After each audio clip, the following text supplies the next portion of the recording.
Welcome to Write with Love. I'm your host, Sarah Williams, best-selling author, speaker, and creative entrepreneur. Each week, I chat to passionate and inspiring authors about their journey in creative writing. Some are traditionally published, some do it themselves. Everyone's journey is different, and everyone has something interesting to say. We all love love and love what we do. Today's show is brought to you by our amazing fans and supporters on Patreon. If you'd like to help support the show and get some awesome bonus episodes, go to patreon.com/Sarah Williams Author to learn more. Now here's today's show.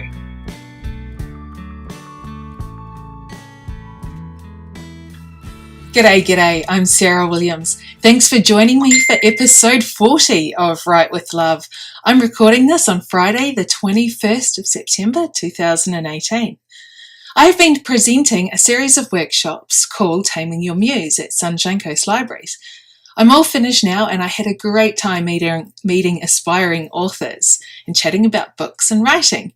Thank you to everyone who came. I have been invited back in November to present on another topic, so keep an eye out for that. I am supporting Australian farmers and graziers. For the entire month of September, I'm donating all my profits from book sales to rural aid. Aussie farmers and graziers are doing it tough in this drought, and I want to help them out. So jump onto your favourite digital retailer and buy. If you'd like a signed paper book, send me a message through my website or Facebook, and I'll get one out to you. Thanks to everyone who has been in contact and ordered books, and everyone who has downloaded them. On that note, if you would like to join me here in beautiful Maleny hinterland, I'm hosting a writers' retreat from May 31st to June 3rd, 2019. All the details are on my page, www.sarahwilliamsauthor.com/Maleny-writers-retreat. We will be writing, talking craft, and having fun. I will also show you all the steps involved in uploading a manuscript to distributors and how to professionally self-publish. While you're on my website, join my newsletter to receive updates on my books and all of these podcasts.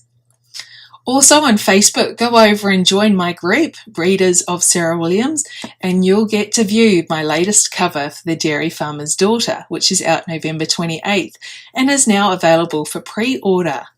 I can't wait. I'm so excited for this new series. Shout out today to Anna Campbell. Her latest novel is called The Leeds Willful Lass and is available digitally. It's the first in her new series called The Leeds Most Likely. Here's the blurb, and excuse my accent if I don't pronounce it right. An untamed man as immovable as a Highland mountain. Fergus McKinnon, autocratic lead of Achnanshin, likes to be in charge. When he was little more than a lad, he became master of his Scottish estate, and he's learned to rely on his unfailing judgment. So has everyone else in his corner of the world. He sees no reason for his bride, when he finds her, to be any different. A headstrong woman from the warm and passionate south. Marina Lucchetti knows all about finding her way through a wall of masculine arrogance. In her native Florence, she's become a successful artist, no easy feat for a woman. Now a commission to paint a series of Highland scenes promises to spread her fame far and wide. When a carriage accident strands her at Achnanshin for a few weeks, it's a mixed blessing. The magnificent landscape offers everything her artistic soul could desire. If only she could resist the impulse to smash her easel across the lead's obstinate head. When two fiery souls come together, a conflagration flares. Marina is Fergus's worst nightmare, a woman who defies a man's guidance. Fergus challenges everything Marina believes about a woman's right to choose her path. No two people could be less suited, but when irresistible passion enters the equation, good sense soon jumps into the lock. Will the desire between Fergus and Marina blaze hot, then fade to ashes? Or will the imperious laird and his willful lass discover that their differences aren't insurmountable after all, but the spice that will flavour a lifetime of happiness? As you know, I love Outlander and all things Scottish, so I can't wait to curl up with this one. And if you're an author who would like a shout out, contact me or become a patron at www.patreon.com/Sarah Williams Author. Next week, I'm chatting to fellow rural romance author, Catherine Hine. Catherine writes about horses, Aussie battlers, and everlasting love. I adore her books and we have a great chat. Today, I'm talking to best-selling and award-winning author Marie Force. You may have heard her teach workshops or have joined her fantastic Facebook group. She's another amazing author and I'm thrilled to share this interview with you. So thanks for joining me today, and here's the interview.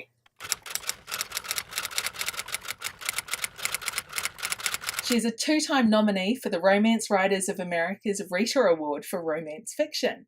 It's the very talented Marie Force. Hi there. Thanks for having me, Sarah. It's an absolute privilege to speak to you today.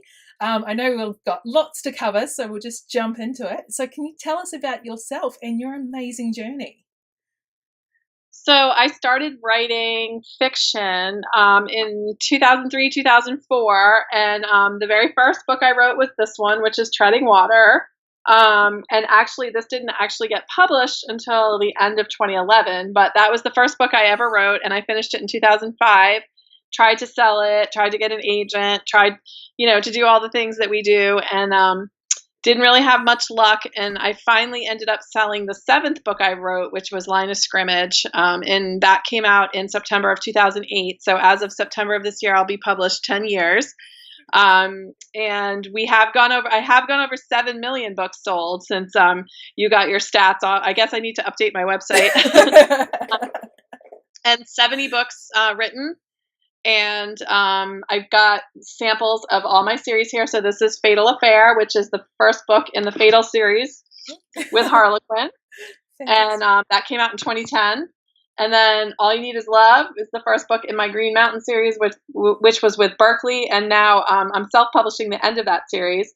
So this one came out in 2014. And then this is Virtuous, which is book one in my Quantum series, which is erotic romance. And then this is Made for Love, which is book one in my Marquee series, which is Gansett Island. That's the one that sold, more than 3 million books on its own. And it's been my number one best-selling series is Gansett Island. And I'm working on next book 20 in that series with no end in sight. So it's been kind of a crazy ride. I started indie publishing in 2010.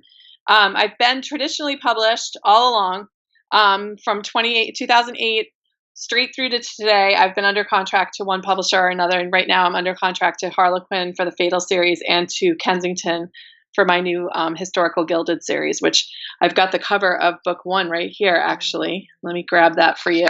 Yes. This is by Deception, which is the first historical I've ever written. Yes. Oh, that is beautiful. Yeah, I love it. Looks gorgeous. Cover, isn't it? I love it. It is. And I was just, as you were showing all your covers, I was going, absolutely spot on. That's perfect for contemporary. That's perfect for erotica. Everything. That's gorgeous. Love the cover. Big fan of. I love doing making all those decisions myself, and and I like working with the publishers too on that. Yeah, absolutely. And actually, Kensington recently released the first 3 Gansett Island books. So you saw book one. Yeah. That's Made for Love. And then these are new in mass market paper in the U.S. This is Fool for Love, and then Ready for Love. Whoops, wrong side. Love. Those came out this summer in the U.S. in mass market paper for the first time, so that was very exciting. Oh, wow. That is very cool. So your books, apart from obviously your historical, which is coming up, the other ones are all contemporary and set in America and the U.S.? Yeah, well, they're all contemporary in the sense that they're all set in modern times, but they're straight contemporary romances are Gansett Island and Green Mountain and Butler, Vermont series, and then and also Treading Water is straight contemporary Treading Water series, and then Fatal is romantic suspense, and then Quantum is erotic romance. So. It's a combination of a lot of different genres within contemporary romance. So It's all contemporary except for the historical. So yeah, brilliant. The historical is funny because I started writing that in 2010, And then I finished it. I sold it in 2017, finished it in 2018, and it'll come out in 2019. And so that's like the longest trajectory of a book that I've ever had. And then the second one I have to write in 2.5 months. So kind of a little scared about writing the follow-up in 2 months. Oh my gosh. It took me 8 years.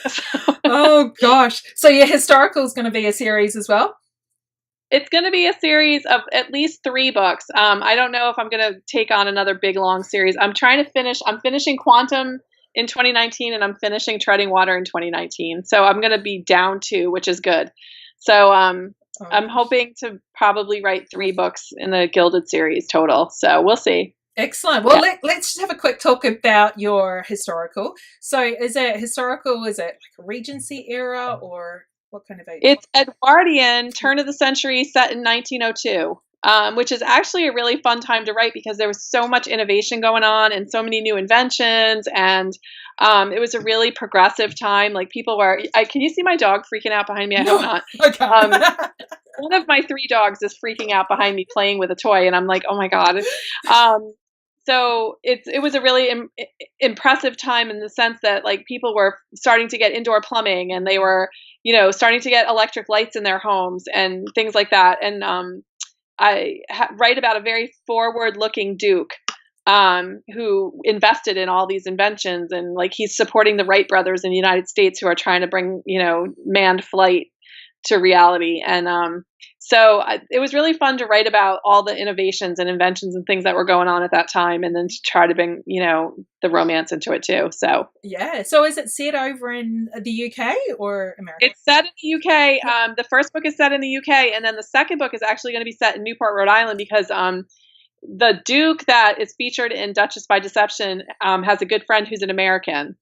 And he invites the whole gang to Newport, Rhode Island for the summer. Mm-hmm. And I live in Newport, Rhode Island. And it's if you look up the mansions and the Preservation Society of Newport, Rhode Island, you can see all the Vanderbilts and the Astors and the robber barons, as they were called at the turn of the century, industrialists, had massive homes in Newport, Rhode Island, which have been preserved. And they're a huge tourist attraction here. Like, more than 1 million people a year go through those mansions, and it's right down the street from where I live, really.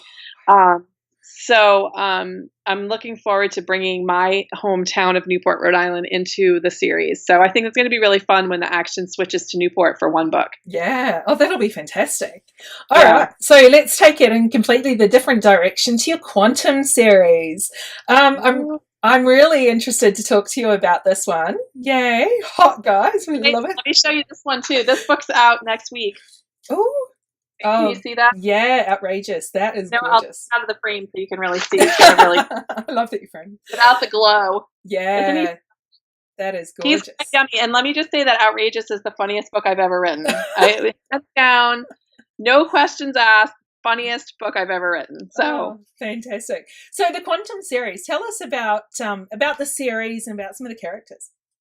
So it's basically it's a group of Hollywood heavy hitters. So like movie star, director, cinematographer, producer, a female movie star, and they're partners in a production company, and they're all sexual dominants. And they're very free and open with everything. And one by one, they start to fall in love. And so Virtuous, which is this right here, is book 1 of a trilogy that features the same couple in all 3 books. And then it moves into other couples in the subsequent books. So this was Outrageous. This is book 7, will be out next week. And then I'm going to do one more after that, and then that series is going to come to a close. So yeah. So how is it writing about BDSM and dominance?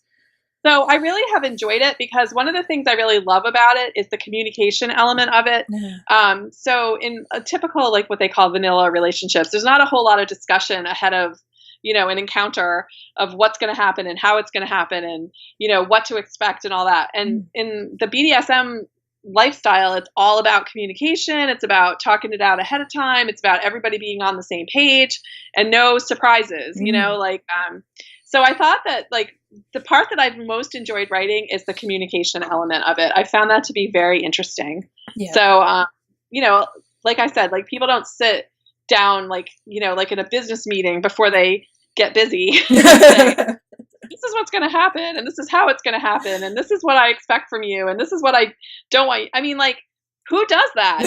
So the fact that, that's a big part of the lifestyle, and it's the part that I most enjoyed writing. Yeah. And So, do you ever get asked the silly questions like, you write about BDSM, do you practice it in real life? yes, and I don't.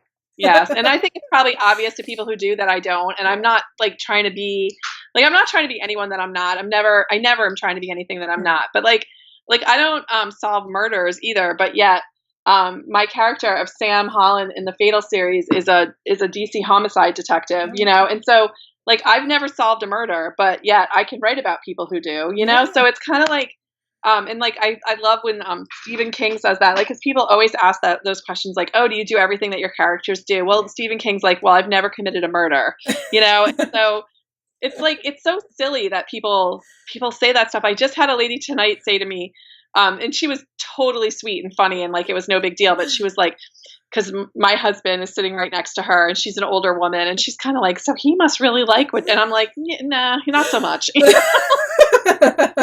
Regular schleppy old married couple at this point, you know what I mean? Like, she thinks like, ooh, you must get a lot of practice in, and I'm like, no, not really. Too busy writing, sorry. Yeah, we have 3 dogs sleeping between us. What do you think goes on? No, but it's just like everybody's got the nudge, nudge, wink, wink is what my husband calls it, and it's just, it's silly to us, like, I don't know. It's people, and like, whenever somebody says something dumb to me about it, I'll just be like, you too are the result of a sex act. Yeah. And that kind of tends to shut down the conversation because nobody wants to think about their parents that way, So. That's true. I'm using that. That's awesome. Silly, like every single human being, like everybody does it. So, but yet we all have to be like about it, especially in the U.S. I find that to be true, like, because I've traveled a lot outside of the U.S. and it's not like that everywhere else. We're very puritanical in our views, in the U.S. about these things, and we become like, romance writers become like, cocktail chatter to our friends and stuff, but yeah. That's it. Still, I tell you. Yeah, that's it.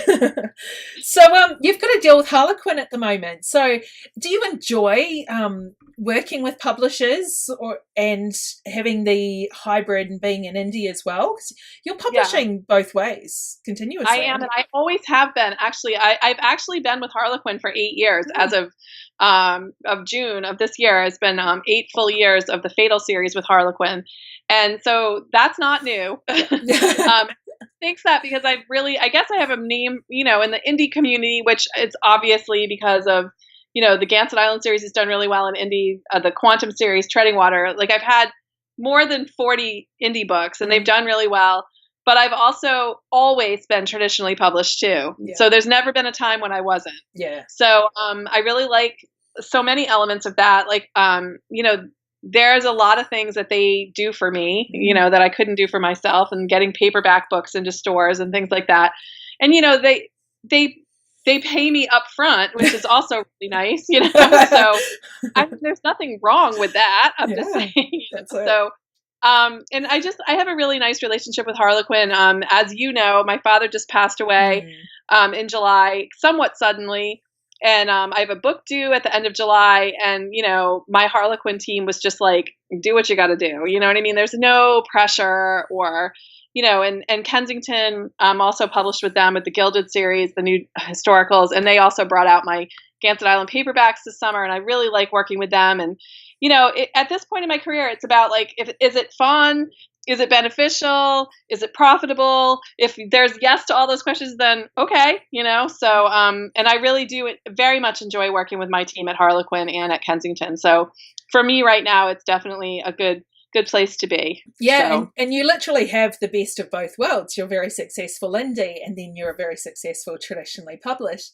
And I mean, they're probably, just looking at it from an indie in Australia, they probably are helping, each other to promote your books and those sorts of things. People get hooked on your traditional, they might buy your indies. So, well, I like to think that all boats rise together, and if somebody, my experience has been, if somebody finds one of my books and they really like them, they tend to go through and read everything. Yeah.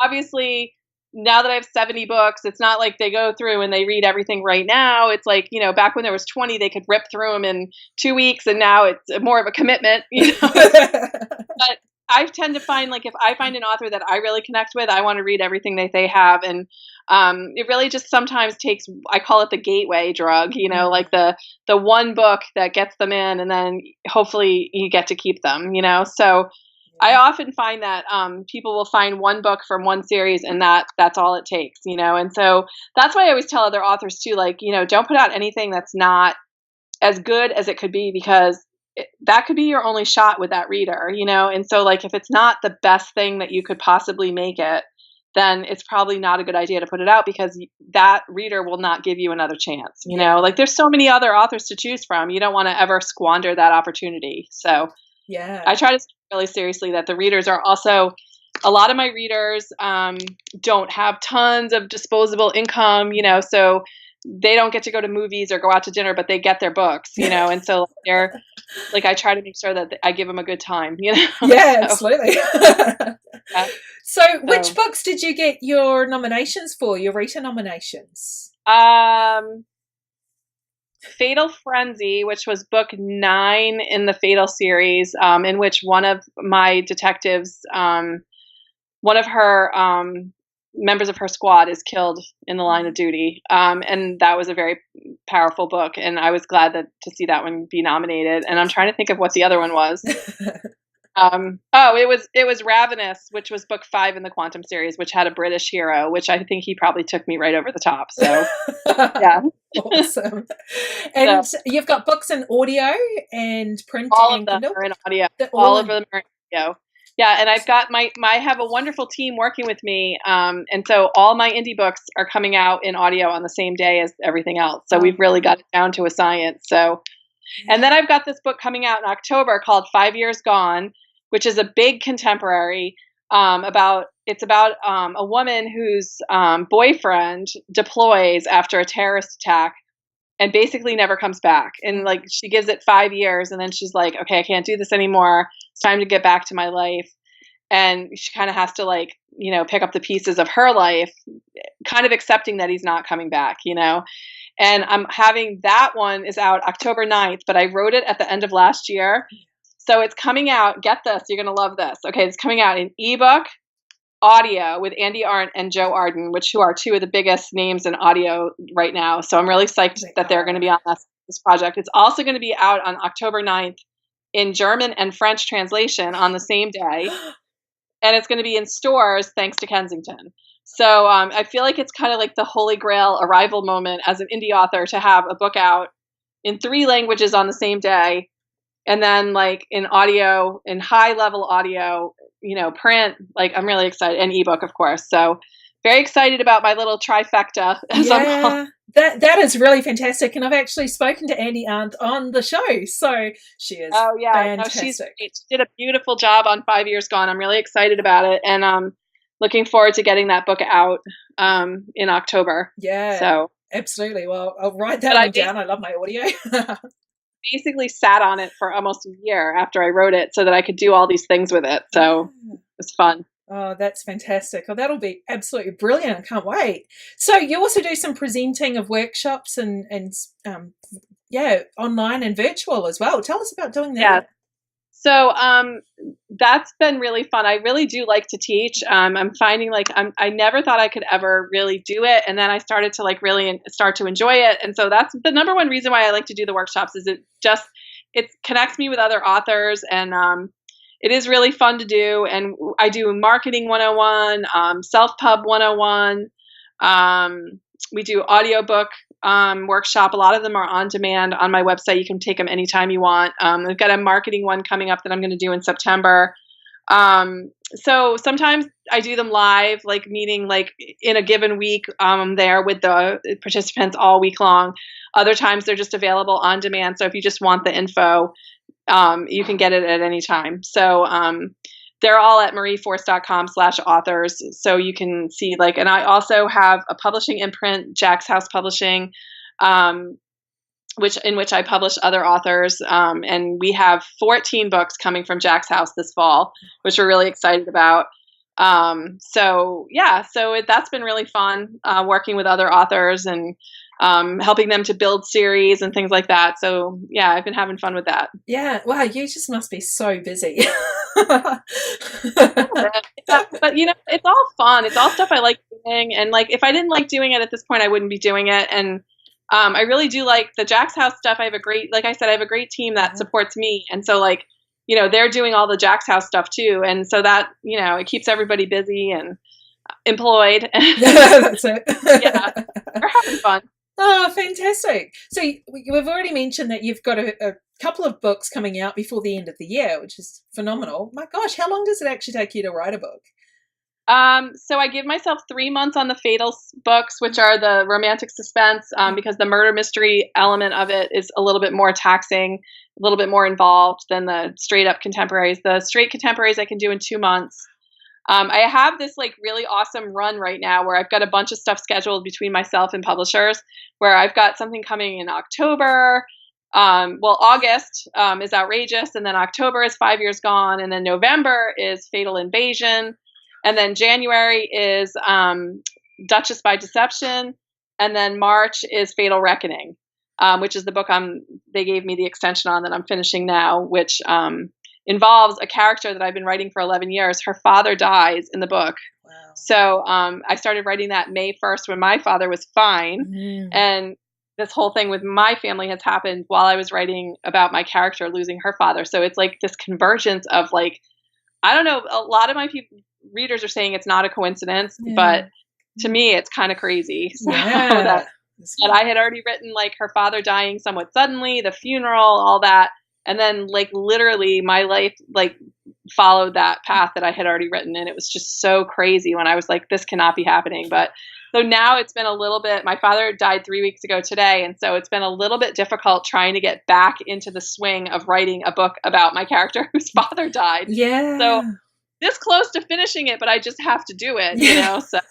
So I've got till the 15th of August now. I gave myself a little extension. So, but I've never missed a deadline. So I figure if you're going to miss a deadline, this is probably a good reason too. So, but it's just so crazy, like the way that's all happened, and then, so after March, like I've got books scheduled out now until March. So, exciting that I can kind of take a little breather on the indie stuff for a little bit and kind of like stockpile some books while all that's coming out. So that's kind of my plan right now. So oh, that's fantastic. Well, where can we follow you online and make sure we don't miss a new release? So just go to marieforrest.com, and then on the upper corner you can see my Facebook, Twitter, Instagram, BookBub, Book in Maine. If you're not on Book in Maine, you should be on Book in Maine. It's a really fun news site. It's a great place to discover new books and new authors.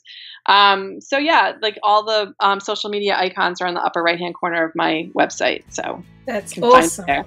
Brilliant. Well, thank you so much for that, Marie. That was fantastic. Thanks for having me. Thanks for joining me today. I hope you enjoyed the show. Jump onto my website, sarahwilliamsauthor.com, and join my mailing list to receive a free preview of my books and lots of other inspiration. If you like the show and want it to continue, you can become a sponsor for just a couple of dollars a month. Go to patreon.com/sarahwilliamsauthor. And remember to follow me on Facebook, Twitter, and Instagram. And don't forget to subscribe to my YouTube channel and leave a review of the podcast. I'll be back next week with another loved up episode. Bye!